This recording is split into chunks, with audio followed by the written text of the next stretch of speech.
पहले शादी प्लान होती थी, बच्चा प्लान होता, इन्होंने डाइवोर्स प्लान किया है भाई। She did not need the money unless. मैंने कितनी हॉरर मूवी देखी होंगी पॉपकॉर्न चबाते चबाते, लेकिन इस एक पोस्टर ने जो खौफ पैदा किया है। धोनी रिटायर कब करेंगे? आईपीएल की ट्रॉफी उनके लिए नहीं है, उनकी बॉलिंग के लिए भी नहीं है। हार का ट्रेडिशन है, जीत का नहीं। भाई साहब, लखनऊ के फैन कहाँ हैं और दिल्ली के फैन क्यों हैं? नेशनलिज्म और पेट्रियोटिज्म के बीच में लोगों को अंतर समझ आने लगा है। US has OpenAI, China has DeepSeek, we have Aurangzeb की आत्मा।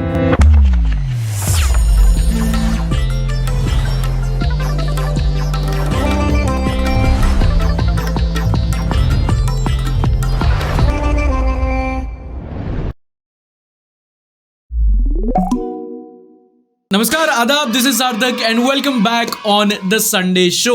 वो शो जहां हम करेंगे न्यूज की बात एंटरटेनमेंट के साथ। वर्तमान आंखों का धोखा है, भूत सीखने का मौका है, भविष्य उम्मीदों की नौका है और क्या ठोका चौका है। मारो ताली, ठोको ताली, क्योंकि शुरू हो गया है इस साल का इंडियन प्रीमियर लीग, देश का नेशनल त्योहार। अगले 2 महीने तक हर एपिसोड में आईपीएल की अपडेट देते रहेंगे और सवाल पूछते रहेंगे कि भाई आरसीबी अगला टाइटल कब जीतेगी, धोनी रिटायर कब करेंगे, पंजाब ने अपनी जर्सी क्यों बदली, लखनऊ के फैन कहाँ हैं और दिल्ली के फैन क्यों हैं। ये सारे सवाल हैं दोस्तों, इनमें से किसी एक का भी जवाब अगर आपको पता है तो जो कमेंट सेक्शन में #IPL लिख के बता देना दोस्तों। On that note video like कर दो एक बार। शुरुआत करते हैं विद हफ्ते की सबसे बड़ी खबर, मेरठ हत्याकांड। मुस्कान, साहिल, सौरभ। मुझे नहीं लगता कि इंडियन कॉन्टेक्स्ट में आपको इससे कॉमन 3 नाम कहीं मिलेंगे। The average, the everyday, the normal. पर जो हुआ उससे ज्यादा अब नॉर्मल शिट मैंने आज तक नहीं देखी। मुस्कान, सौरभ शादीशुदा थे, साथ में इनकी एक बेटी भी थी। सौरभ मर्चेंट नेवी में काम किया करता था तो देश के बाहर रहता था, और इसी बीच मुस्कान का साहिल के साथ अफेयर स्टार्ट हो जाता है। अभी तक रुस्तम चल रही है, अब दृश्यम चलेगी। फिर आशिकी में अंधे ये दोनों सौरभ को रास्ते से हटाने का प्लान बनाते हैं। उसको इंडिया बुलाया जाता है, बेटी का बर्थडे सेलिब्रेट होता है उसके साथ। कुछ रात बाद उसको बेहोश करके, मार के, बॉडी डिसमेंबर करके ड्रम में सीमेंट कर दी जाती है। और इतना भारी मेहनत का काम करने के बाद ये दोनों छुट्टी मनाने निकल जाते हैं मनाली। भाई मैंने कितनी हॉरर मूवी देखी होंगी पॉपकॉर्न चबाते चबाते, लेकिन इस एक पोस्टर ने जो खौफ पैदा किया है। और भाई ये सीआईडी बुद्धि उसको मारने के बाद उसके ही फोन से स्टेटस डाले जा रहे थे ताकि लोगों को लगे कि ये छुट्टी मना रहा है, किसी को कुछ पता नहीं चलेगा। इसका हस्बैंड था वो, इसकी बेटी के जन्मदिन मनाया था साथ में, और केक काटने के बाद चाकू से डैम। और भाई जिसके साथ किया वो था ये साहिल शुक्ला। पूरा नाम इसलिए बता रहा हूं क्योंकि कुछ लोग पूरा नाम सुनने और सरनेम सुनने के लिए ही देखते हैं। भाई मैं बॉडी शेमिंग में बिल्कुल विश्वास नहीं रखता, लेकिन ये शक्ल से ही अच्छा आदमी नहीं लग रहा मुझे। इसका रूम, इसकी हालत, इसका हुलिया देखो, आईआईटी बाबा का पेडलर लग रहा है ये पूरा। कितने लोगों की जिंदगी है बर्बाद, इससे अच्छा तो डाइवोर्स ले लेती। अच्छा, डाइवोर्स से याद आया दोस्तों, फाइनली हमें डीसी यूनिवर्स में चल रहे कलेशों का क्लाइमैक्स मिल गया है। Dhanashree and Yuzvendra Chahal are now officially finally divorced.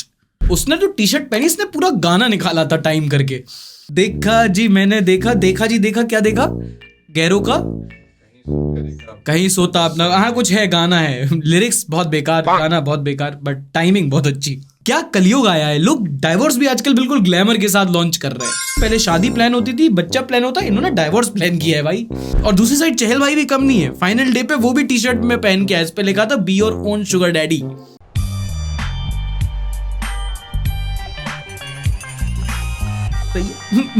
Okay खैर, जो इस पूरे केस में सबसे ज्यादा न्यूज बनी वो थी एलिमनी।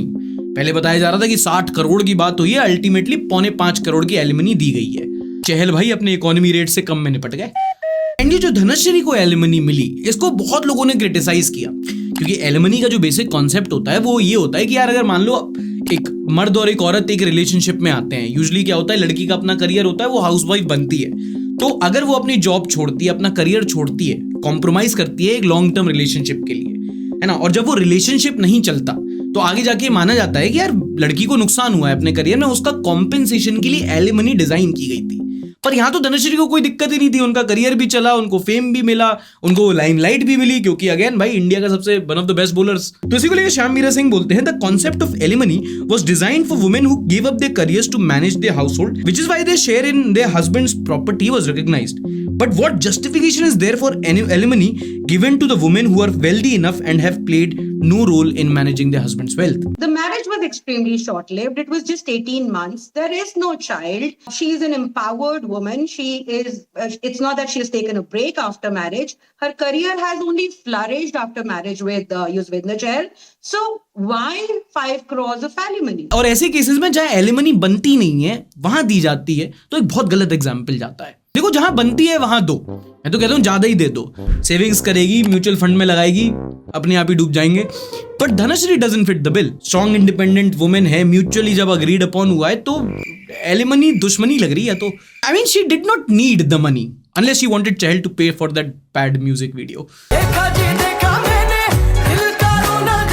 इन दोनों से ज्यादा चर्चा में रहा ग्रोक एआई। एक्स प्लेटफॉर्म का एआई है और ये बाकी एआई जैसा नहीं है चैट जीपीटी टाइप। ये थोड़ा सैवेज भी है, ये थोड़ा बदतमीज भी है। मेरा ट्विटर अकाउंट में तोड़ा देना प्लीज। पिछले एक हफ्ते में चर्चा में इससे ज्यादा इसके रिस्पॉन्सेज रहे हैं। भाई मोदी, ट्रंप, सावरकर, राहुल गांधी, महात्मा गांधी, सबके बारे में इसने कॉन्ट्रोवर्शियल रिस्पॉन्सेज दिए हैं। It's like Subramanian Swamy of AI.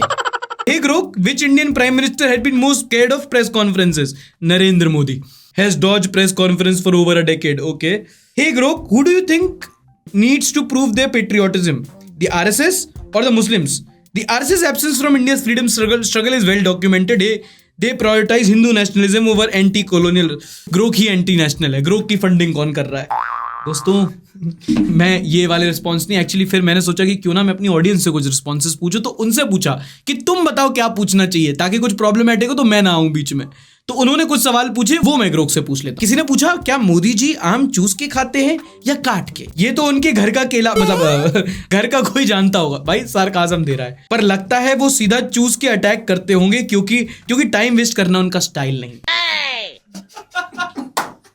क्या सार्थक जी पर भी कंटेंट की वजह से केस होगा? मरवाओगे यार तुम।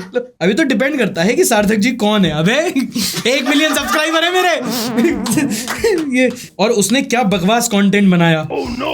कोई एक्सपर्ट ट्रोल है या यूट्यूब पे टर्की एडिट्स डालता है? टर्की तो नहीं डालता यार, ये टर्की वर्की एडिट। तो हाँ केस बन सकता है। ठीक है भाई, ओके। क्या आरसीबी इस साल आईपीएल जीत पाएगी? भाई आरसीबी जीतेगी? अरे वो तो बस कोहली के सेल्फी और फैंस के आंसुओं का कप जीत सकती है। आईपीएल की ट्रॉफी उनके लिए नहीं है, उनकी बॉलिंग के लिए भी नहीं है। हार का ट्रेडिशन है, जीत का नहीं। भाई साहब अम्मा बहन पे आ जाऊंगा मैं, इनकी अम्मा बहन पे आ जाऊंगा। इस जन्म में राहुल गांधी का पीएम बनने का सपना पूरा हो पाएगा? भाई राहुल गांधी का पीएम बनने का सपना, अरे ये तो उस मूवी का सीक्वल है जो कभी रिलीज नहीं होती। अच्छी बात बोली, आपको अच्छी लगी तो ऐसे थोड़ा मार दीजिए हाथ आप। रसोड़े में कौन था? गुड क्वेश्चन भाई, रसोड़े में कौन था? अरे ये तो वही पुराना सवाल है जो लॉकडाउन में सबके दिमाग में घूमता रहता था। राशि थी भाई, राशि, वो ड्रामा क्वीन जो कुकर में से चने निकाल के गोपी को ब्लेम करती है। क्या नेपोलियन नेपाली था? गुड क्वेश्चन भाई, नेपोलियन नेपाली था। अरे ये तो वही है जैसे पूछना कि क्या मोदी जी गुज्जू मोमोज बनाते हैं? Modi ji Gujju momos? Oh my god. नहीं भाई, नेपोलियन बोनापार्टे फ्रेंच था, कॉर्सिका का लड़का जो फ्रांस का एम्परर बना था। बस नाम में नेप सुन के थोड़ी कंफ्यूजन हो गई शायद। अच्छा, ऐसे तो अलेक्जेंडर अलीगढ़ का था। ये थोड़ी बात हुई। Who is hotter? ये लड़की ने पूछा कोई। नरेंद्र मोदी और जवाहरलाल नेहरू। ये आपने सवाल सेम पूछा, आपका पर्सपेक्टिव अलग है, विच आई अप्रिशिएट। भाई मोदी जी या नेहरू में से कौन हॉटर है? अरे ये तो वही है जैसे पूछना जैसे कि चाय गर्म है या दूध। मोदी जी का स्वैग अभी का है, बियर्ड, कुर्ता और थोड़ी सी सैफरन वाइब। लड़कियां अंकल बोल के फैन हो जाती हैं। नेहरू जी का जमाना अलग था, सूट बूट, रोज का फूल और अंग्रेजी एक्सेंट। तब की आंटीज के दिल पे राज किया करता था। और ये मैटर इतना बढ़ गया कि भारतीय सरकार पास पहुंच गई कि भाई साहब ये तुम्हारा ग्रोह क्या क्या बातें कर रहा है फालतू की, इसका तो घर भी नहीं है कि बुलडोजर। सॉरी। तो फिर उसके बाद एक्स वालों ने कोर्ट में केस कर दिया भारत सरकार के खिलाफ कि सुनो फ्रीडम ऑफ स्पीच है हमारी भी, अब हम वो प्लेटफॉर्म नहीं है जो लेवल किया करते थे, अब हमें चाहिए फुल इज्जत। क्यों? क्योंकि डोनाल्ड ट्रंप हमारे देश का प्रेसिडेंट है। अच्छा, मेरठ के अलावा एक और न्यूज जो बहुत ज्यादा वायरल हुई वो थी नागपुर से, जहां पर धार्मिक उन्माद देखने को मिला, religious tension, and the reason is very stupid. Chhaava movie देखी है आपने? अगर विकी कौशल की जितनी अच्छी एक्टिंग थी उससे कहीं ज्यादा एक्टिंग मुझे लगी अच्छी अक्षय खन्ना की। भाई क्या औरंगजेब का किरदार निभाया उसने। बहुत लोग गुस्सा, थिएटर में रोने नहीं लगे थे कुछ लोग। इसी के बाद कुछ लोग नागपुर में सड़क पे निकल गए, उस राइट विंग आउटफिट के मेंबर, विश्व हिंदू परिषद, बजरंग दल वाले।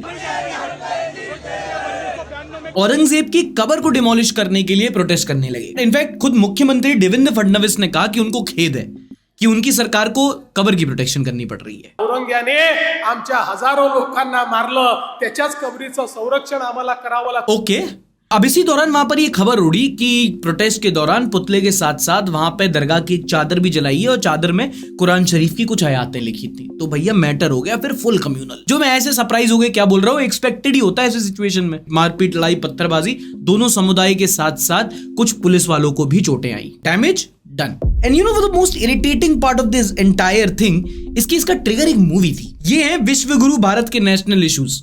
US has OpenAI, China has DeepSeek, we have Aurangzeb की आत्मा।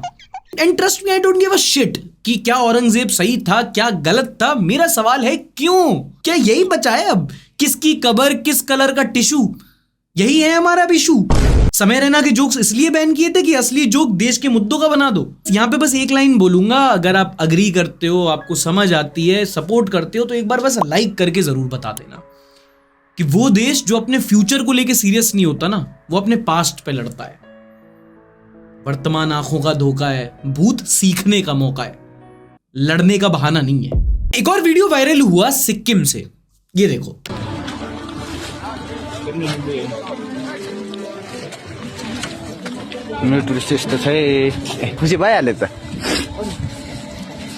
विदेशी लोग हमारे यहां आकर कचरा साफ कर रहे हैं। हाँ, और दो मोदी को वोट। पागल है क्या? और सिर्फ यही नहीं, ऐसी इतनी सारी वीडियोस हैं, थोड़ा इंटरनेट छानो, शर्म की चाशनी में डूब जाओगे। ऐसी कई सारी वीडियोस हैं जहां पे आप देखोगे कि जो फॉरेनर्स आते हैं, कहीं उनके साथ छेड़छाड़ हो रही है, कहीं ताका जाकी, कहीं सेफ्टी वायलेशन।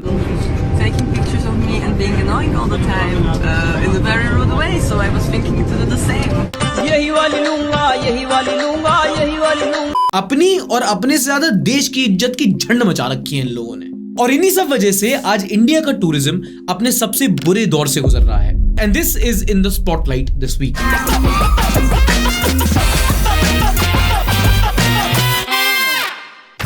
देखो, economically we might be poor, but culturally, historically और ज्योग्राफिकली इंडिया दुनिया के सबसे रिच कंट्रीज में से एक है। कई देशों की हिस्ट्री से ज्यादा पुराना हमारा हेरिटेज है। फिर भी वर्ल्ड इकोनॉमिक फोरम की टूरिज्म रैंकिंग में इंडिया की पोजीशन साल दर साल नीचे जा रही है। और ये बात सिर्फ आप लिस्ट में नहीं देखोगे, आप पर्सनली भी किसी पर्यटन स्थल पर जाओ, आप देखोगे कि भाई गोरी चमड़ी उतनी दिखती नहीं है, भीड़ है, लोग आ रहे हैं, पर विदेशी उसमें इतने नहीं है। मैं अपना पर्सनल एग्जाम्पल बताऊं तो हाल ही में कोणार्क गया था, वहां के सन टेम्पल में इकलौता गोरा आदमी मैं था वहां पे। फिल्टर लगा देना यहाँ पे। ऋषि यार मैं थोड़ा तो हूं यार। कितने मनुष्य लगे। तो इंडिया में फॉरेन टूरिस्ट कम आ रहे हैं, पर कितने? दुबई के एग्जाम्पल से let me give you a perspective. Dubai में एक साल में 1.5 करोड़ लोग आते हैं और इंडिया में एक साल में सिर्फ 1 करोड़ लोग आते हैं। सिर्फ एक सिटी वर्सेस एक country. And here you can say कि भाई Dubai is a business tourist destination, that's okay, I take your point. France के एग्जाम्पल समझो, फ्रांस का साइज इंडिया से कई गुना ज्यादा छोटा है, फिर भी फ्रांस में सालाना 10 करोड़ टूरिस्ट आते हैं। आज की डेट में जितने टूरिस्ट लेता है, हम अगले 20 सालों में उतना लेने का एम कर रहे हैं। And the sad part is we won't reach there, क्योंकि इंडियाज टूरिज्म इज डिक्लाइनिंग। इस विंटर सीजन तक इंडिया में tourist footfall pre pandemic level से भी कम है। मतलब आखिरी बार जब सबसे ज्यादा टूरिस्ट आए थे साल में, वो था 2019। उसके बाद से नंबर घटा ही है। मतलब विदेशी अब इंडिया आना प्रेफर कर ही नहीं रहे। और इसी पे चिंता जताते हुए Indian association of tour operators ने इंडिया के सबसे बड़े इन्फ्लुएंसर को खत भी लिखा है। सफेद कपड़ा। क्या सफेद कपड़ा यार? सबसे बड़ा इन्फ्लुएंसर नहीं है मोदी जी? आजकल पॉडकास्ट भी कर रहे हैं, मैंने सुना। मैंने ये इस बातचीत के सम्मान और तैयारी के लिए किया है, ताकि हम आध्यात्म वाले तरीके से बात करें। Now back to the topic, we wanted to find out कि why the tourists are not coming to India. So we went to the most authentic research website, Reddit. एक यूजर वहां पर लिखते हैं, उसका रीजन है litter anywhere you want, spit anywhere you want, maintain ancient wonders like crap, try to scam every Tom, Dick and Harry who looks rich. एक और बोलते हैं lack of hygiene, harassment, scamming of tourists and mainly ogling on white girls are some of the biggest reasons. अब इन reasons पे हम बात करते हैं, पर उसके पहले ये समझ लो कि जब हम बोल रहे हैं कि टूरिज्म कम हो रहा है, इसका मतलब फॉरेन टूरिज्म, इंटरनेशनल टूरिज्म कम हो रहा है। वैसे आप देखोगे तो टूरिज्म बढ़ रहा है, क्योंकि डोमेस्टिक टूरिज्म बढ़ गया है। इसका बहुत क्लासिक एग्जाम्पल है अयोध्या। इस सिटी ने पिछले 5 साल में 400 करोड़ रुपए का टैक्स भरा है, क्योंकि इतने सारे लोग आके यहाँ पर घूमने आए हैं। हाल ही में प्रयागराज में कितने करोड़ों लोग कुंभ मेला में आए, पर सवाल उठता है इनमें से कितने लोग विदेशी टूरिस्ट थे। एक और इसका अच्छा एग्जाम्पल है गोवा। जहां पे ऐसा नहीं है कि लोग नहीं आ रहे, टूरिस्ट आ रहे हैं, बट जब आप देखोगे कि उसमें से इंटरनेशनल टूरिस्ट कितने हैं और डोमेस्टिक टूरिस्ट कितने हैं, तो दूध का दूध और टैक्सी का टैक्सी हो जाता है। People are not travelling to India and we are not even interested. India ने हाल ही में अपना ग्लोबल मार्केटिंग बजट 97% से कम कर दिया है, which kind of make sense. जब पता है प्रोडक्ट रिव्यू खराब आने हैं तो मार्केटिंग में खर्च करने का क्या फायदा। अब इंडिया में फॉरेन टूरिस्ट क्यों नहीं आ रहे? कई सारे रीजन है, एक एक करके डिस्कस करते हैं। सबसे बड़ा उसमें है इंडियंस लैकिंग सिविक सेंस या फिर लिटरिंग, गंदगी, कचरा फैलाने की दिक्कत। आपके पास कितने भी अच्छे साइट सीइंग हो, कितनी भी अच्छी धरोहर हो, पर अगर आप उसको गंदा रखोगे तो कोई उसको देखना नहीं चाहेगा। अब ये लोग भी वेकेशन पे ही आए थे ना, कोई कम्युनिटी क्लीन अप के लिए तो आए नहीं थे। इनफैक्ट इंटरनेट पे एक बहुत अच्छी एंगेजमेंट बेटिंग चलती है, जहां पे फॉरेन क्रिएटर्स गूगल मैप्स पे इंडिया देखते हैं और देखते हैं कि कहां पे इंडिया में गंदगी है या नहीं है।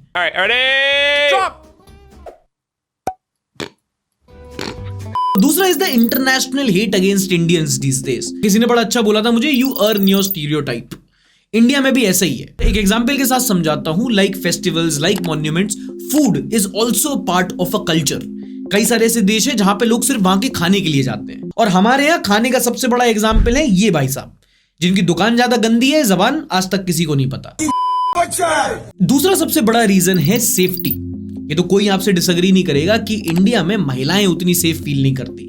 इसकी वजह से जो बाहर से महिलाएं आ रही हैं, उनका ग्रुप्स आ रहा है, वो हमारी कंट्री को अवॉइड कर देते हैं। कई सारी ऐसी वीडियो सामने आती हैं जहां फॉरेन टूरिस्ट जाती हैं किसी भी जगह पे, कई सारे लोग आ जाते हैं उनके साथ सेल्फी खिंचवाने, और इसी बहाने यहाँ वहां हाथ भी टच कर देते हैं। हाल ही में स्ले पॉइंट की वो लड़की है, वो एक फॉरेन टूरिस्ट बन के किसी मॉन्यूमेंट गई थी, और उसने जो अपना एक्सपीरियंस डॉक्यूमेंट किया था, आप वीडियो देख लो, समझ जाओगे। लोग को वो बैकग्राउंड चाहिए नहीं भाई, लोग को ये बैकग्राउंड चाहिए। एक और रीजन है the cost to service ratio. Goa के एग्जाम्पल से समझाता हूं। अगर कोई गोवा में विजिट करता है तो वहां पे ट्रैवलिंग और स्टे का जो उसको कॉस्ट पड़ता है, वो बाकी ऑल्टरनेटिव्स हैं जैसे श्रीलंका, मालदीव्स, सेम सर्विसेज के लिए गोवा उनके लिए कई ज्यादा महंगा पड़ जाता है। एक और बड़ा लूप होल है हमारी मार्केटिंग स्ट्रेटेजी। देखो, जब भी कोई देश अपने आप को सेल करता है, वो अपने पूरे एक्सपीरियंस को सेल करता है, पर इंडिया में आगरा, दिल्ली, जयपुर, कुछ चंद शहर और उनके कुछ चंद मॉन्यूमेंट्स को प्रमोट किया जाता है, और टूरिस्ट भी वही देखने आते हैं। जबकि इंडिया में कलिनरी, लिंग्विस्टिक, कल्चरल डाइवर्सिटी इतनी ज्यादा है कि हम कितना कुछ अपने टूरिस्ट को ज्यादा ऑफर कर सकते हैं। इंडिया में सिर्फ ताजमहल नहीं है, गोवा भी है, केरला भी है, लद्दाख भी है, नॉर्थ ईस्ट कितना अनटैप्ड है। बेसिकली हमें इंडिया के एसेंस को प्रमोट करना है, उसके सिर्फ मॉन्यूमेंट्स को नहीं। इसी मामले में बहुत अच्छा एक क्रिएटर है, इंस्टाग्राम पे उनकी मैंने वीडियोस देखी है, बहुत देखता हूँ, ट्रैवलर मोहित करके। एक बार वो जाके आप देखना, वो कहीं भी जाके जाते हैं तो एक जगह नहीं घूमते, वो पूरे एक जगह पे जाके 7-8 दिन रुकते हैं और उस पूरे जगह की एसेंस को समझते हैं। तो रिकमेंडेशन ऑफ द वीक यही ले लो, अगर आप इंस्टाग्राम पे हो तो इस ट्रैवल कंटेंट क्रिएटर को बिल्कुल फॉलो कर सकते हैं। बढ़ते हैं अगले सेगमेंट की ओर। ये तो वो कंट्रोवर्सी थी जो चाहे अनचाहे, जाने अनजाने आपकी फीड तक आ चुकी होंगी, but now the news which you might have missed in the next segment. अच्छा, आपको याद होगा कि जब नारायण मूर्ति एंड गैंग से लोगों ने पूछा कि भाई इंडिया को सुपर पावर बनने के लिए क्या करना चाहिए, तो बोले कि 70 घंटे काम करना चाहिए लोगों को, जिसके बाद इनको काफी ज्यादा बैकलैश मिला था, जस्ट क्वाइट जस्टिफाइड कि भाई ऐसा थोड़ी कि सब काम करने लगेंगे, इनकम इनइक्वालिटी इतनी है, बर्नआउट भी कोई चीज होती है, 70 घंटे मजबूर है, मजदूर नहीं। But now it turns out that these guys are wrong, but not entirely. English समझ में नहीं आई होगी, हिंदी में समझाता हूँ। टाइम्स ऑफ इंडिया में बड़ा इंटरेस्टिंग ये फ्लैग छपा है जो बताता है कि देश के अलग अलग राज्यों का वर्क कल्चर क्या है, मतलब कहाँ के किस राज्य के लोग कितना काम करते हैं, महिलाएं ज्यादा काम करती हैं, पुरुष ज्यादा काम करते हैं, प्रोडक्टिविटी किस राज्य के लोगों की ज्यादा है। पता चला है कि वो राज्य जिसमें सबसे ज्यादा लोग 70 घंटे से ज्यादा काम करते हैं वो है गुजरात। उसके बाद नंबर आता है, वो आता है पंजाब और महाराष्ट्र का। और वो राज्य जहां पर 70 घंटे काम करने वाले सबसे कम लोग हैं वो है उड़ीसा, एमपी, झारखंड, असम एंड आखिरी में बिहार। एक पैटर्न नोटिस किया, जो आप कहोगे ना जो समृद्ध राज्य हैं वहां लोग ज्यादा काम करने वाले हैं, और वो राज्य जो पिछड़े हैं वो लिस्ट में नीचे आते हैं। अगर आप एवरेज वर्किंग आवर्स देखें तो सबसे ज्यादा जहां काम करते हैं लोग वो है दिल्ली, उत्तराखंड, और सबसे कम जो रिलैक्स स्टेट्स मान सकते हो आप वो है मेघालय, असम और गोवा। पर अगर कम काम कर रहे हैं इसका मतलब ये नहीं कि उनकी प्रोडक्टिविटी भी कम है। गोवा जहां सबसे कम लोग काम करते हैं वहां लोगों की प्रोडक्टिविटी सबसे ज्यादा है। बीच पे लैपटॉप चलाओगे तो भाई प्रोडक्टिविटी तो आएगी। मैं डाइग्रेस हो रहा हूँ, सॉरी। नेक्स्ट पॉइंट, ऑब्वियसली गांव में लोग थोड़े ज्यादा चिल होते हैं, शहरी लोग ज्यादा काम करते हैं, औरतों के मुकाबले आदमी ज्यादा काम करते हैं। अब इससे पहले आप बोलते हो ये पेट्रियार्कल है, ये पेड लेबर की बात हो रही है। अनपेड लेबर जैसे जो घर पे होता है ना, झाड़ू पोछा, बर्तन मांजना, सफाई करना, डोमेस्टिक चोर्स वगैरह, ये काम महिलाएं ज्यादा करती हैं, पर उनको इतना गिना नहीं जाता। And no points for guessing, private jobs के मुकाबले सरकारी जॉब्स में लोग 1 घंटा कम काम करते हैं, क्योंकि लंच उनका 1 घंटा एक्स्ट्रा चलता है। ये रिपोर्ट में नहीं लिखा, पर मैं SBI जाता रहता हूँ। अब ज्यादा लोग ज्यादा काम करेंगे तो हो सकता है मैक्रो लेवल पे एक स्टेट की प्रोडक्टिविटी बढ़े, पर इंडिविजुअल लेवल पे जरूरी नहीं कि ज्यादा काम करने से आपकी प्रोडक्टिविटी ज्यादा हो। उसके लिए आपको ज्यादा स्किल्स आनी चाहिए। तो वो आप कहीं से भी, क्या कोई अपने पास स्किल शेयर यूडेमी सीख लो यार, कहीं से भी कुछ भी। मेरे को मैं तो लगा स्पॉन्सर मिल जाएगा यहाँ पे। Next news. अच्छा, आपने 2 डायलॉग बहुत सुने होंगे। कानून के हाथ बहुत लंबे होते हैं, कानून अंधा होता है। मैं हो गया अब तो, पर ये गलत सुना है आपने। कानून अंधा नहीं है, देख सकता है, पर सबको नहीं देखता। अंग्रेजी में उसको कहते हैं सिलेक्टिव आउटरीच। ये खबर सुनो। इस हफ्ते सरकार ने राज्यसभा में बताया कि पिछले 10 सालों में इन्फोर्समेंट डायरेक्टरेट या ईडी जिसको कहते हैं, उन्होंने 193 पॉलिटिशियंस नेताओं पर मुकदमा चालू किया और कन्विक्ट हुए उसमें से पूरे 2। बस 1% का कन्विक्शन रेट। इससे ज्यादा सेविंग अकाउंट में इंटरेस्ट रेट होता है, इससे ज्यादा शुगर फ्री आइटम में शुगर होती है। और अगर आपको थोड़ा सा भी डाउट हो ना, तो महाराज बता दूं, ये सरकारी एजेंसीज जो होती हैं, ये नेता के पीछे करप्शन के लिए नहीं, डिफेक्शन के लिए पड़ती हैं। मतलब समझ रहे ना कि तुम पे कुछ मुकदमा चला, अब तुम इस पार्टी से उस मेरे को उठा लेंगे ना, वरना। मतलब हर पार्टी ये कहती है कि सीट पर बैठ के पैसे खाओ, पर हमारी देखो, करप्ट नेता बहुत गंदे लोग होते हैं, इसलिए इनको साफ करने के लिए वॉशिंग मशीन में जाना होता है। ये चलता है, बहुत अच्छा गठजोड़ है। नेता को चाहिए प्रोटेक्शन, सरकार को चाहिए सीट, ठीक है। तो नेता लोग बहुत गंदी चीज होती है, इनको वॉशिंग मशीन में जाना होता है। फिर इस टॉपिक पे मोहक मंगल ने बहुत अच्छी वीडियो बनाई है, ये वाली। यहाँ थंबनेल दे रहा हूं, आई बटन पे क्लिक करके देख सकते हो, बहुत बढ़िया वीडियो है। अब आओ इंडिया के स्टॉक मार्केट पे। डेटा सामने आया है कि फरवरी में SIP stoppage rate all time high पे रहा। जब बुल रन चल रहा तो बहुत सारे अंकुर वारिकू आके बोले कि हाँ भाई मार्केट ऊपर जा रहा है, ग्रो करो, पैसे लगाओ। सबने अपने 500 रुपए की SIP खोल ली। जैसे ही मार्केट क्रैश किया, सब भाग गए। अब सब अपना अपना पैसा खींच रहे हैं। मतलब ये कि जितने लोग आजकल नया म्यूचुअल फंड SIP स्टार्ट कर रहे हैं, उससे कई ज्यादा लोग अब SIP अपनी रोक रहे हैं। सिंपल भाषा में समझाऊं तो 10 लोग अगर नई SIP स्टार्ट कर रहे हैं, तो पुराने वाले 12 रोक दे रहे हैं और कह रहे हैं म्यूचुअल फंड सही है, होगा, पर हमारे पास फंड नहीं है। अगली खबर है इंडिया के ट्रैफिक रूल्स से रिलेटेड। गाड़ी चलाते हो? गाड़ी नहीं, बाइक, ऑटो क्यों चलाते हो? हमारा मर्जी है, हमारा this is our target. India का मोटर व्हीकल एक्ट में ट्रैफिक वायलेशंस और उनकी पेनल्टीज की लिस्ट अपडेट हो गई है। अगर तुम बोलो हमें कोई फर्क नहीं पड़ता, हम तो देखो बताना मेरा कर्तव्य है। इंडिया में ट्रैफिक रूल्स भूत की तरह होते हैं, कुछ लोग मानते हैं, कुछ नहीं मानते। और अगर आप मानते हो तो इंडिया में अब ट्रैफिक वायलेशंस की पेनल्टी अब बदल दी गई है। नई लिस्ट आई है, बताता हूं क्या है। ड्रंक ड्राइविंग का जहां पहले 1000 से 1500 का जुर्माना था, अब सीधा बढ़ाकर उसको 10,000 कर दिया है। हेलमेट नहीं पहने थे तो पहले 100 रुपए का लगता था, अब 1000 रुपए लगेगा। अगर मोबाइल फोन यूज कर रहे थे, पहले आपका 500 लगता था, अब सीधा 10 गुना 5000 लगेगा। ओवरलोडिंग की तो अब 2000 से 20,000। सिग्नल जंपिंग का पहले 500 लगता था, 5000 लगेगा। और जुवेनाइल ऑफेंडर हो तो ऐसे। अब देखो, you can take this information with a pinch of salt, क्योंकि इंडिया में ट्रैफिक चालान रिलेशनशिप की तरह होते हैं। वहीं कटता है जहां लीस्ट एक्सपेक्टेड हो, लेकिन एक बार कटता सबका है। तुम्हें क्या लग रहा था 500 पकड़ा के आगे बढ़ जाओगे? 500 एक्चुअल फाइन थोड़ी है, वो तो बस ट्रैफिक पुलिस वाले की दर्शन की दक्षिणा है। मतलब ऑलमोस्ट 10 गुना इन लोगों ने फाइन बढ़ा दिया। एंड हमको दिक्कत नहीं है, बिल्कुल ले लो, पर डिसाइड कर लो किससे क्या फाइन लेना है। कभी कभी लोग बाइक वाले पे चालान लगा देते क्योंकि उसने सीट बेल्ट नहीं पहना, कार वाले पे चालान लगा देते क्योंकि उसने हेलमेट नहीं पहना। कल को ट्रक वाले से बोलेंगे उसका साइड स्टैंड खुला है। ट्रैफिक को लेके ही लेजी लैंग मुकलूम बोलते हैं, साधक भाई, traffic fine shouldn't be based on car price. A new fine rates have been imposed, but still it won't dent the Porsche's driver. New traffic rules नहीं यार, बड़ा अजीब आर्ग्यूमेंट है ये। मतलब क्या मतलब कि कार प्राइस के हिसाब से, क्योंकि ऐसे नहीं देखा जाता ना भाई। ऑल्टो ट्रैफिक सिग्नल तोड़ेगी या कोई पोर्श ट्रैफिक सिग्नल तोड़ेगी, आगे जाके जो एक्सीडेंट का रिस्क होगा उसमें तो किसी की भी जान जा सकती है ना। रूल्स आर रूल्स यूनिफॉर्म, एक सबके लिए एक ही होनी चाहिए भाई। Trigger warning, the last news is a little sensitive one. इस हफ्ते इलाहाबाद हाईकोर्ट से एक बड़ा अतरंगी सा स्टेटमेंट आया। 11 साल की बच्ची पर दुष्कर्म का प्रयास हुआ। पॉक्सो कोर्ट ने फैसला सुनाया, जिसे हाई कोर्ट ने जाके रिवर्स कर दिया। और इस केस की सुनवाई करते हुए, बाय द वे 11 साल की बच्ची की बात हो रही है, दैट ग्रैबिंग और snapping pyjama string does not amount to justice Ram Manohar Narayan Mishra ने प्रिपरेशन स्टेज और एक्चुअल एक्ट को अलग अलग बताया और कहा कि आरोपियों पर की नहीं बल्कि यूज ऑफ क्रिमिनल फोर्स और पॉक्सो के तहत धाराएं लगाई जाएं। अब देखो यहाँ पे नथिंग अगेंस्ट द जज इन द कोर्ट, कंटेम्प्ट लग जाता है भाई, पर इंडिया में जो सेक्सुअल ऑफेंसेस को लेकर एक्ट्स हैं वो बहुत ज्यादा कॉम्प्लेक्स है। अभी कुछ टाइम पहले न्यूज आई थी कि अगर आप किसी लड़की को, अंडर एज लड़की को 11 बजे के बाद हाय ब्यूटीफुल ऐसे मैसेज भी कर देते हो तो वो भी ऑफेंस माना जाएगा। और यहां समझ में आ रहा है कि ठीक है मैसेज तो नहीं कर सकते, पर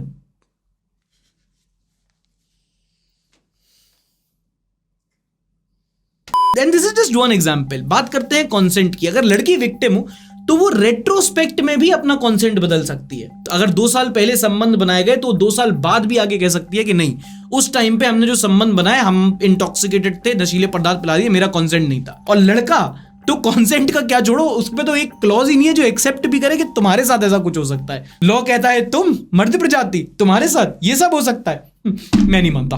People are busy protesting against gender neutral laws. Truth is, despite women friendly laws, women are still not being saved by the judiciary. Our justice system has failed both genders equally.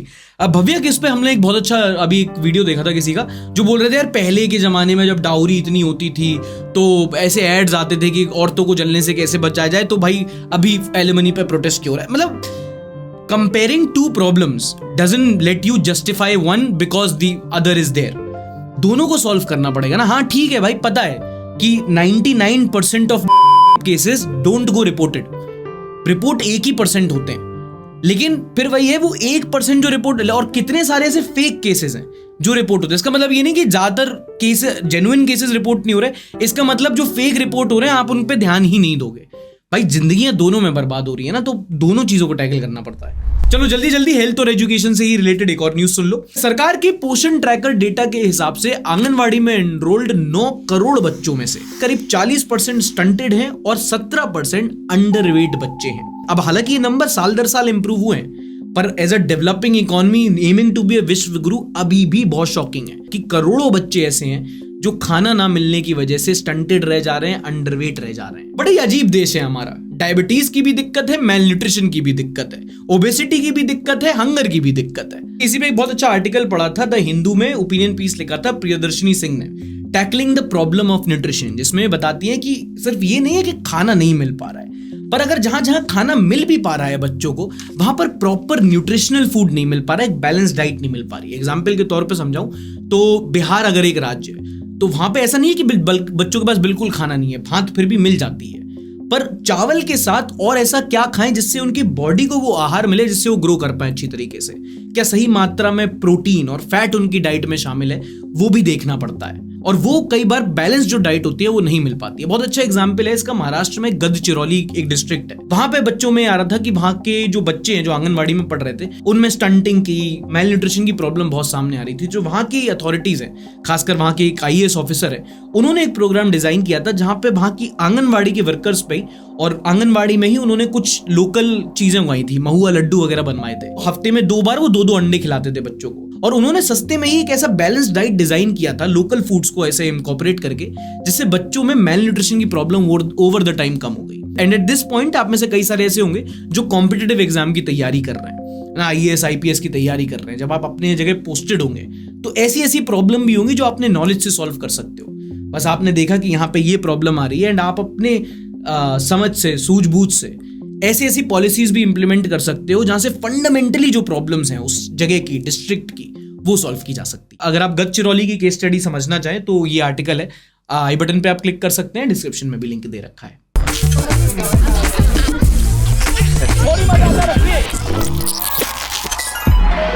अच्छा, क्या आप इनको जानते हैं? ये Janhvi Kapoor from Meesho, नाम है Rewa Arora. For context, Uri movie में ये चाइल्ड आर्टिस्ट बनी थी, अब ये चाइल्ड डॉक्टर बन गई है।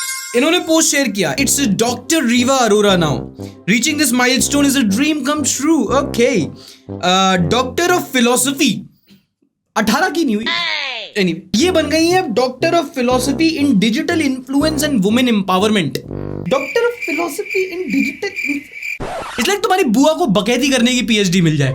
अब एक क्रिएटर है थिंक विद आयुष, उनकी वीडियो देखते हैं। या आप 18 साल की उम्र में डॉक्टर बने हो, या आपने कोई डिग्री लेते समय अपनी नाभि दिखाकर डिग्री को चुम्मा लेते हुए फोटो खिंचवाई है? भाई नाभि में दिखा तो दूं, पर फिर मेरा अकाउंट उड़ जाएगा।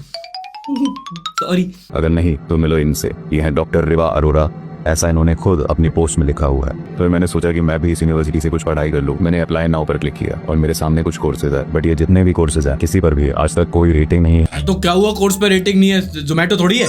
यहाँ यूनिवर्सिटी की स्पेलिंग गलत है। यूनिवर्सिटी की स्पेलिंग गलत है? Education is not education. यहाँ स्पीकर्स और वर्ल्ड वाइड की स्पेलिंग गलत है। स्पीकर्स की स्पेलिंग है स्पीकर्स, वर्ल्ड वाइड का डी गायब है। मान लेते हैं कि वैदिक आर्ट्स की यूनिवर्सिटी है, बट भाई भारत का झंडा तो ठीक कर लेते। भारत के झंडे में 4 कलर, LGBT कम्युनिटी। किसी भी कीमत पर इस यूनिवर्सिटी से पढ़ना चाह रहा था मैं, चाहे नीदरलैंड जाके क्यों ना पढ़ना पड़े, और मैं एग्जैक्ट लोकेशन पर पहुंच गया जहां मुझे फाइनली रेवा मिल गई। जस्ट किडिंग दोस्तों। This is like AIIMS Darbhanga. इस बच्चे की डिग्री को सीरियसली ना लें। इट्स लाइक दीपक कलाल एक यूनिवर्सिटी रजिस्टर करवा ले और अपनी यूनिवर्सिटी से डिग्री दे दे पुनीत सुपरस्टार को। Puneet superstar PhD from Deepak Kalal institute of management. रोम रोम भाइयों, सिस्टम पार देंगे। इनकी वेबसाइट पर आपको देखने मिलेंगे नकली दिखने वाले edited newspaper cutouts, fake web pages और बहुत कुछ अजीब। तो आज का सबसे बड़ा सवाल ये है कि रीवा का सबसे ज्यादा फेक क्या है? एज, एंगेजमेंट या डिग्री? अरे साला, इतना अलग फ्रॉड चल रहा है। भाई देखो, ये यूनिवर्सिटी जो है इसकी डिग्री का नाम है, इसका नाम है ITUS। इसकी टोपी उसके सर। अगली वीडियो वायरल हुई नेपाल के एक स्कूल से, एक बच्चे की स्पीच जिसको देख के पूरी दुनिया ने ताली बजाई। Stand here with the dream of building a new Nepal. मुझे हिटलर से ज्यादा ये सोनू की याद क्यों दिला रहा है? अपने देश को नंबर 2 पर ले जाएंगे। Rise and shines, futures of this upcoming imperial empire. Adolf Thapa. इसकी मम्मी पापा को इस पे नाजी होगा। ऐसा लग रहा था स्पीच देने के बाद ये सीधा भूटान इन्वेड कर देगा। बट जोक्स अपार्ट, अगर आप स्कूल में हो then this video could be your inspiration कि हमारे स्कूल में जो एलोक्यूशन, एक्सटेम्पोर, डिबेट वगैरह होते हैं, इनमें पार्टिसिपेट करना कितनी अच्छी बात है। और ये जो स्टेज फियर होता है ना दोस्तों, एक बार आपने स्कूल में इसका सामना कर लिया, उसके बाद पूरी जिंदगी आसान हो जाती है। और ऐसे स्पीच देने से कुछ आए ना आए, कम से कम 4 लोगों के बीच में बात करने का सहूर तो आ ही जाता है। The same can be said about MLM also. जब मैं 2026 में डायमंड बन के आऊंगा तो सारा लोग शकल देखने के लिए। एक और वीडियो जो इंटरनेट पे बहुत वायरल रही वो थी ये वाली। एक भारतीय नागरिक को न्यूजीलैंड की सिटीजनशिप जब मिलती है तो वो इस तरीके से सेलिब्रेट करता है। टी शर्ट में इंडिया लिख के आता है, बाद में उसको उतारता है, अंदर वाली टी शर्ट पे न्यूजीलैंड लिखा होता है उसने। और मैंने जब ये पोस्ट देखा तो मुझे लगा कि भाई कमेंट में कितने लोग ऑफेंड हुए होंगे, बट सरप्राइजिंगली ऐसा नहीं था। टाइलर बोलते हैं good decision for his next generation. John बोलते हैं Indians leaving India for a reason, at least your lungs will be safe. Kirti बोलती है as an Indian I must say he did the right thing. Shadab बोलते हैं maturity is when you realise he has taken the right decision. और इन सारे comments पे हजारों likes हैं। और जब ये कमेंट्स पढ़े ना तो समझ में आया कि शायद फाइनली अब लोगों की आंखों से वो फर्जी अल्ट्रा नेशनलिज्म का चश्मा उतर रहा है। नेशनलिज्म और पेट्रियोटिज्म के बीच में लोगों को अंतर समझ आने लगा है। क्योंकि जैसे हमने पिछले एपिसोड में वो गंगा वाली वीडियो में देखा था कि हमारे देश में बात ये नहीं है कि प्रॉब्लम है, पर प्रॉब्लम को पॉइंट आउट नहीं कर सकते, वो ज्यादा बड़ी प्रॉब्लम बन गई है। एक आम सेंसिबल इंसान कितनी चीजों को झेल रहा है आजकल, पॉल्यूशन, सिविक सेंस, सेफ्टी और फर्जी नेशनलिज्म लिए ये बेरोजगार बालक क्या क्या झेले आदमी। और अगर आपकी आंखों में अभी भी चश्मा चढ़ा हुआ है तो एक बार ये वाला ग्राफ देख लो, आपको समझ में आएगा कि साल दर साल कितने सारे ऐसे लोग हैं जो इंडिया छोड़कर बाहर की देश की सिटीजनशिप ले रहे हैं। और ये कोई ऐसे वैसे लोग नहीं है, ये है HNIs, हाई नेटवर्थ इंडिविजुअल, मतलब वो जो हजारों करोड़ों के आसामी हैं और वो हमारा देश अब छोड़ रहे हैं। मतलब वो लोग who have made it in life, जो इंडिया में सक्सेसफुल होने के बाद इंडिया ही छोड़ रहे हैं। ये सीरिया लीबिया वाला माइग्रेशन नहीं है कि देश में वॉर, सोशल अनस्टेबिलिटी चल रही है। These people are not living out of desperation, they are living out of choice। तो अगर आप इस वीडियो के नीचे गाली देने वालों में से हो ना तो आपका गुस्सा भाई सही है, पर आप गलत लोगों पे निकाल रहे हो। अगली वीडियो वायरल हुई मोहाली से, जब वहां के हेल्थ डिपार्टमेंट ने एक रेस्टोरेंट के किचन में छापा मारा तो उनकी आंखें फटी की फटी रह गई जो उन्होंने देखा कि भाई गंदी तरीके से पूरा खाना रखा हुआ था, स्प्रिंग रोल खराब तरीके से रखे हुए, मोमोज सड़े हुए, सब्जियां सड़ी हुई रखी हुई। इनफैक्ट वहां पर एक कुत्ते का हुआ सर तक मिला, जिसको सैंपल के लिए भेज दिया है। तो मोहाली वालों थोड़ा उस पर अपडेट रख लेना, क्या पता आपके चिकन मोमोज में चिकन नहीं था।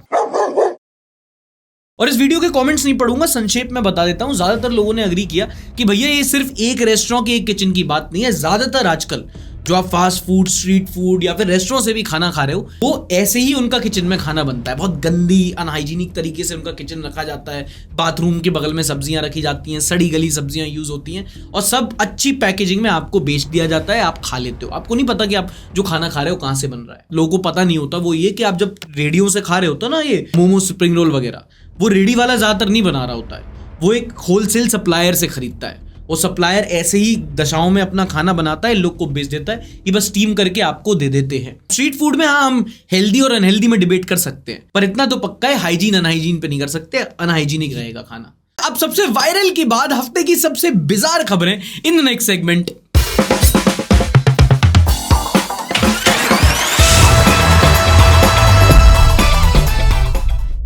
पहली खबर है यूपी के कानपुर से। बीते हफ्ते यहां पर 11,000 रुपए का एक स्कैम हो गया स्कैमर के साथ।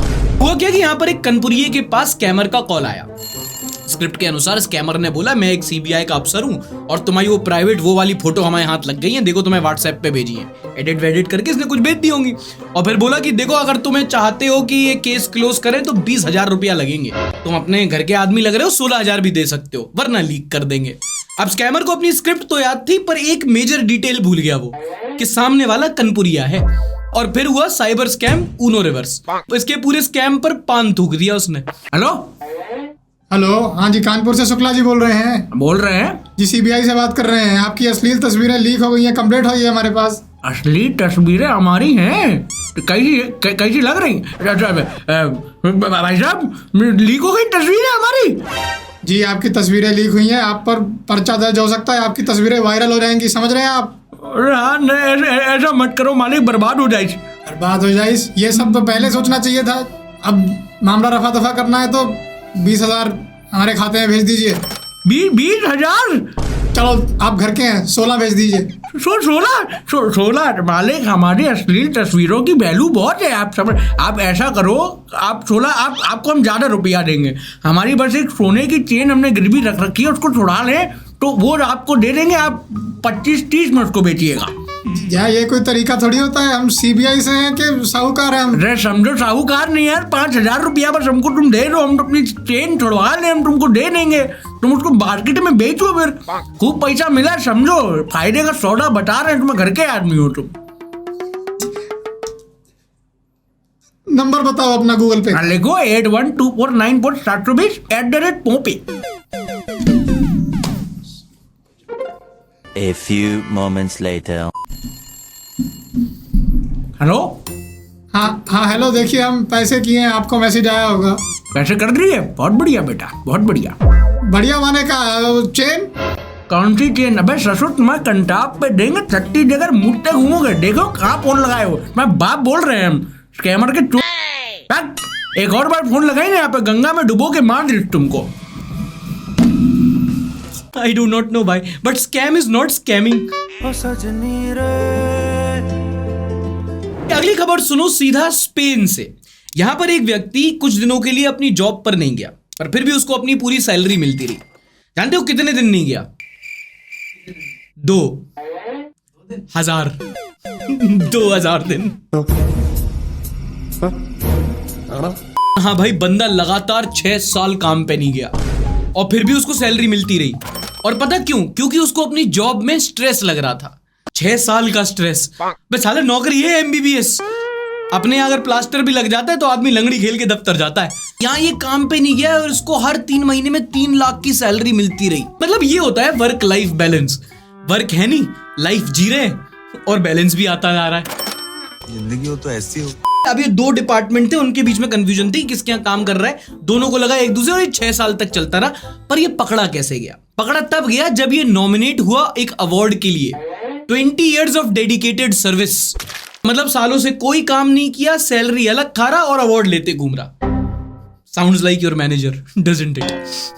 स्पेन से अगली सुनो न्यूजीलैंड से। इस बार थोड़ा इंटरनेशनल नॉनसेंस है अपने पास, सिर्फ यूपी बिहार नहीं है, ये बाकी देशों में भी होता है ये सब काम। यहां पर एक महिला ने अपनी जॉब छोड़ दी। Reason same, work life balance. पर ये औरत बहुत मेहनती थी। इसने जॉब छोड़ के ऐसे खाली नहीं बैठी, इसने अपना एक इनकम सोर्स बनाया। स्टार्टअप नहीं, स्ट्रिप डाउन। हाँ, ओनली फैंस चालू कर दिया इसने अपना। लाखों की जॉब छोड़कर ओनली फैंस पे अब करोड़ों कमा रही है। अब बताओ जनाब, ज्यादा फनी क्या है? मेरी बातें, इसका करियर या तुम्हारी सैलरी। पर अगर देखा जाए तो ज्यादा फर्क पड़ा नहीं, आज भी ये सर्विसेज में ही है। पहले बैंकिंग, अब बैंक। वैसे अगर ऐसे ही चलता रहा और YouTube डिमोनेटाइज कर दिया, स्पॉन्सर मिले नहीं, तुम भी ज्यादा सब्सक्राइब ना करो तो, एक सेकंड, मैं अगर OnlyFans पे आ जाऊं तो कितना मिलेगा मुझे? 150 रुपया देगा। लूसिफर बोलते हैं, they are fit and fine and can do respectable jobs. I think that they are lazy people who don't want to work. They just want money by sitting in one bedroom. That's my opinion. बहुत अच्छा इसका answer दिया था जब हम लोगों ने sex workers पे वीडियो बनाई थी। OnlyFans हो गया या all this sort of online sensual work, इसमें प्रॉब्लम क्या है कि पैसा बहुत होता है यार। इसमें तुम्हें आइडिया भी नहीं है कि वो लोग जो एक्सक्लूसिव सब्सक्रिप्शन से, ये OnlyFans जैसे मॉडल से इतना पैसा कमाते हैं ना। अभी हाल ही में आया था कि NBA के प्लेयर्स इतना नहीं कमाते हैं जिंदगी भर बास्केटबॉल खेल के, जितना OnlyFans वाले एक साल में कमा लेते हैं। इनकी सब्सक्रिप्शन मनी ठरक बहुत है भाई लोगों में, भी तुम्हें पता नहीं है। उल्लू भले ही 30 रुपए का सब्सक्रिप्शन दे दे, लेकिन बहुत सब्सक्राइबर मिलते हैं। अच्छा ये भगवान क्या जुल्म है। में क्या जोड़ा कि 17? No shortest date ever. Actually, it's my first blind date. Same here. By the way, I'm Sushil. What's your name? Nikita. वर्तमान आंखों का धोखा, भूत सीखने का। Why is everyone scared of Nikita? Another round. Your mom picks up your best friend's call. तुझे राहुल का phone आ रहा है? हाँ रहने दो, कर लूंगा कॉल बैक। मैं बोल देती हूँ।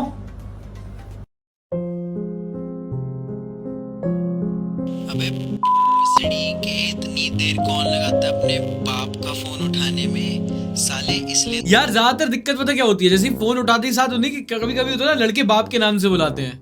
मेरा दोस्त था, उसके बाप का नाम था जगजीत, तो उसको बुलाते हैं हम लोग। क्या वे जगजीत, गाना सुना वे। भाई ये थैली दो ना। आइडिया भाई, ये लो आपके लिए। मैं तो नहीं हूँ इंसानों में। अरे भाई, अरे इतनी देरी का क्या करूं भाड़ो। When you finally find a rich girl, but It was a great date. Absolutely. आप श्योर हो आपको डेजर्ट खाने नहीं जाना? हाँ यार, actually it's 6 PM no, and after 6 PM I only drink avocado milk. और मेरे घर वाले ना, they only eat California almonds, exported dates, salad, यही सब बस। Nice. अरे आंटी घर पे ही हैं, एटलीस्ट नमस्ते बोल देता हूँ। नहीं यार यहाँ तक आकर के नमस्ते। और भूजा चाहिए तो अलमारी से ले लेना। अरे नहीं खाना। dried fennels mixed with exotic peanuts topped with pink salt. Jhalmuri. पापा बेटा और नई सिम की कहानी। नई सिम से सबसे पहला फोन अपने बेटे को लगाएंगे, देखिएगा एकदम हैप्पी हो जाएगा। हेलो जी, कौन? तुम्हारा बाप। अरे तेरी माँ स्पीड के हिसाब से समझ गया। हाँ, नया नंबर लिए हैं तो यार इतना तो पक्का है, बाप कभी फोन करके ये नहीं बोलता तुम्हारा बाप बोल रहा हूँ। बाप हेलो बोलता है, हमें समझ में आ जाता है कि हमारा बाप ही बोल रहा है। इतना तो मतलब फादर सन रिलेशन होता है भाई। अगर कोई फोन करके बोला कि मैं कौन बोल रहा है, मैं तुम्हारा बाप, बाद में थॉट प्रोसेस लगाऊं, पहले उसको 4 गाली दूंगा कि हाँ मैं तुम्हारा दादा बोल रहा हूँ, तो बाप तुम्हारा भी बाप। मौत के साथ अपॉइंटमेंट फिक्स कर ली। आपके बायोडेटा में लिखा है आप एरोनॉटिकल इंजीनियर हो। डिजाइन करता हूँ एयरक्राफ्ट, एरोप्लेन। मेरी बेटी के तो भाग्य ही खुल गए। मेरा बोट का बहुत बड़ा बिजनेस है।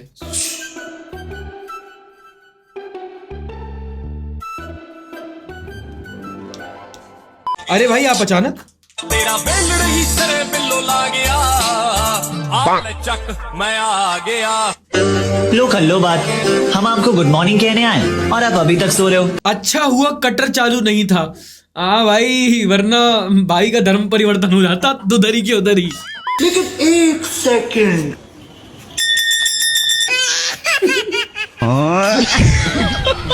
खतरनाक लोग हैं। जेब से पैसा निकालने की निंजा टेक्निक। आज हम आपको बताएंगे मोदी का सबसे बड़ा राज कि हिंदुत्ववादी छवि वाले नरेंद्र मोदी पिछले जन्म में थे कट्टर मुसलमान। ये है कहानी मोदी के पिछले जन्म की। ये है अब तक का सबसे बड़ा खुलासा। ऐसा राज जो न खुद मोदी को पता हो, ऐसी बात जो न उनके समर्थक जानते हैं और न ही विरोधी। क्या मोदी ही डोरेमोन था? नहीं भाई, मोदी जाट। क्या मोदी भी मुल्तानी था? अरे यार, यहूदी ही यादव थे। क्या मोदी ही मॉन्टी कार्लो? अबे क्या कुछ भी बोलोगे क्या? मतलब है क्या है? कल सेलो बोलोगे कि पार्कर बना दोगे तुम? राधे राधे। पूजा जब करते हैं तब पूजा करने का पूरा मन करता है, पूजा करने जब बैठते हैं तो ध्यान भटक जाता है। कहाँ जाता है ध्यान आपका? कहीं दूसरे जगह काम पर। कौन से काम? जो काम करते हैं या दूसरे क्या गलत काम करते हो आप? स्वास्थ्य विभाग में। खुद बीमार क्यों लग रहे हैं अंकल आप फिर? तो मरीजों की तरफ चला जाता है ध्यान। मरीजों की तरफ भी चलाता है और कहीं कहीं भटक जाता है। और कहीं कहाँ? नर्सों की तरफ तो नहीं जाता? नहीं। थोड़ा सा तो जाता ही है अंकल। इंग्लिश बोलना आता है? हाँ इंग्लिश तो बोलना आता है। क्या बोलते हैं इंग्लिश में, क्या आता है? बहुत चीज आता है। देखे देखे चिपटा दे रहा लड़कन पीक के हमको। बताइए क्या बोलना आता है इंग्लिश में आपको? I love you. I love you बोला आता है। I love you too. I love you. क्या कौन सा पगलू है? अमन आपके लिए butter chicken naan turnover Santa deliver से है। अनुपम आपके लिए chicken biryani the biryani Inc से है। अमित आपके लिए dal makhani naan turnover Santa deliver. Namita आपके लिए cheese bomb burger burger in law से है। रितेश आपके लिए वेज बिरयानी है। हमारा आस्क है आपसे 1 करोड़ फॉर 1% इक्विटी। ले रहा ये तेरी ब्रेड, ये तेरा दूध, माँ का नहीं खाना। ले बेटा ये तू खा ले। एक कितने 100 करोड़ की वैल्यूएशन सिर्फ जोमेटो बनने के लिए। अगर यहाँ पे दीपेंद्र बैठा होता कहता है वो। अगला मीम है लाइक नहीं, एक्चुअली लाइक भी कहिए। दे दो एक बार प्लीज, अच्छा लगा हो वीडियो तो लाइक कर देना, नहीं पसंद आया तो डिसलाइक भी कर सकते हो। कुछ इंप्रूव किया जा सकता है, कुछ न्यूज मिस कर गए अगले एपिसोड में कवर करनी चाहिए, कमेंट में एक बार लिखकर हमको जरूर बताना। हम पढ़ते रहते हैं और कुछ बेस्ट कमेंट्स को वीडियो में फीचर भी करते हैं। कोई आपका दोस्त हो जो ऐसे ही और कंटेंट देखना चाहता हो तो वीडियो उसके साथ शेयर जरूर करना, हमको एंगेजमेंट में बहुत हेल्प मिलती है। ऐसे ही और हफ्ते की सारी खबरों के साथ और चटपटी न्यूज, तड़कती भड़कती खबरें, इंटरनेशनल खबर, कलेश खबरें, सब कुछ लेके अगले एपिसोड में मिलेंगे अगले हफ्ते। तब तक के लिए अपना ध्यान रखना। टाटा बाय बाय, शब्बा खैर, and as usual don't forget to like, subscribe and share and take care.